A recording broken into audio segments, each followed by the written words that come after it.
A change to the NHS app brought in today allows people to prove whether they've had the COVID jab, effectively making it a vaccine passport.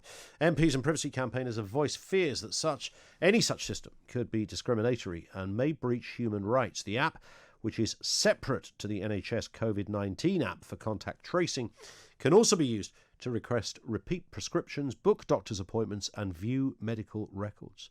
Jim Killock is Executive Director at the Open Rights Group campaigning for digital free speech and privacy. Afternoon to you, Jim. Should we be worried?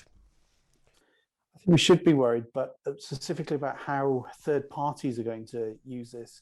Like it's now possible for any employer to say to any employee, I want to see that you've been vaccinated. I won't hire you unless you've had a vaccination. And of course, that would be potentially extremely bad for employment law. They might, for instance, be asking people who are unable to take the vaccination to show them something they can't do because they're not able to for medical reasons. But it could just simply be unfair because those people have got religious beliefs or other things. So I think the thing here is, of course, people are going to need it for travel. It's not up to the UK what other countries do and ask around vaccine status for travel. So it's inevitable, I think, that that's going to be there for travel.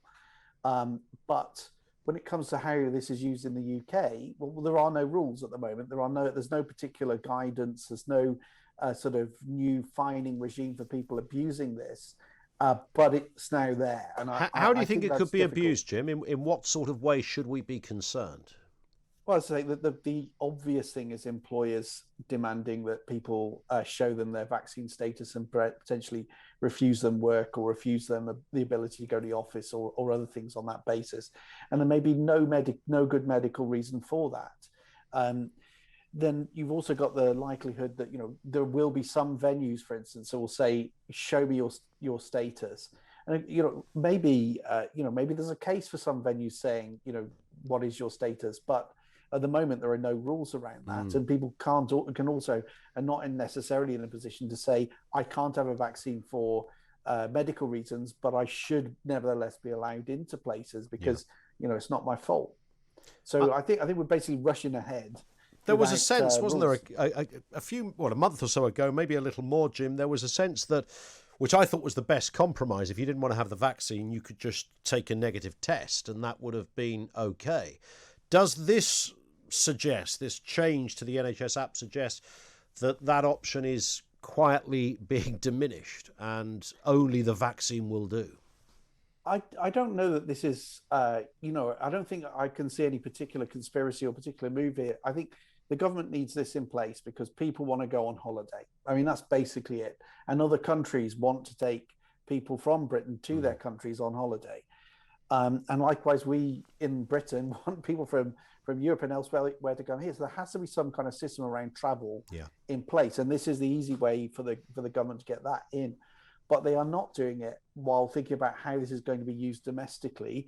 They've kind of said, we might do this, we might do that, but we've heard nothing about it.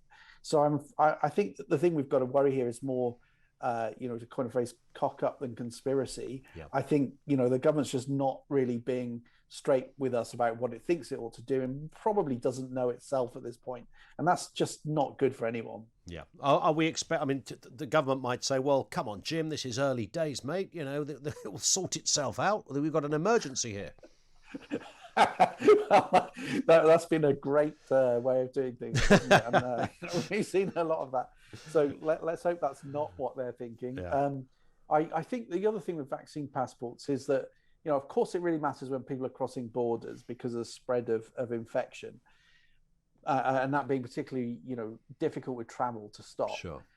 But, domestically, if lots of people are vaccinated, I think the period of time when this really matters is actually going to be quite short, right? It's going to be, by the time they've worked out what they should do with vaccine passports, the numbers of people who've been vaccinated is going to be pretty much the majority. And, at which point transmission issues start to, go down. So the need for people to prove their status before going into bars or clubs or venues or whatever else it might be, again, it just kind of disappears quite quickly. So I don't know that vaccine passports for reasons other than travels are really, really necessary.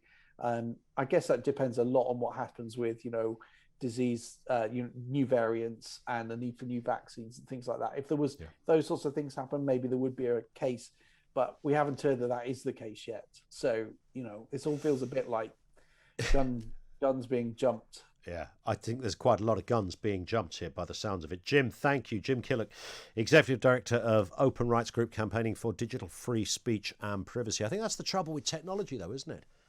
I mean, look at, if you watched a certain football match at the weekend, when it comes to technology that isn't quite ready, when it comes to video technology in football, should there not be something within that technology? I've suddenly just jumped from an NHS app to the absolute carnage and injustice that was the FA Cup final at the weekend. But why would I not do that as a Chelsea supporter? It was grim, because I think within the video technology in football, there should be an algorithm that talks about intent and whether or not there was an inevitability about it. It should be that good.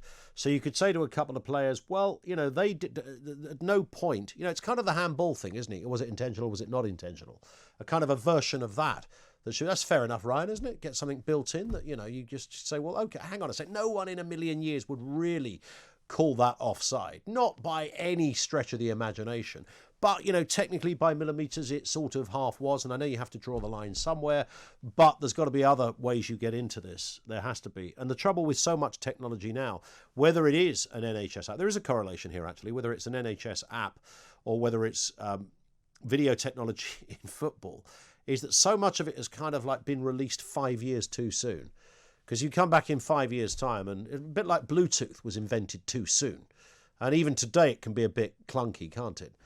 You almost need those little boxes to be ticked. And then you can go, now it works. Now it works. Of course, Chelsea would have equalised, gone into extra time, and they would have won 2-1. We all know that.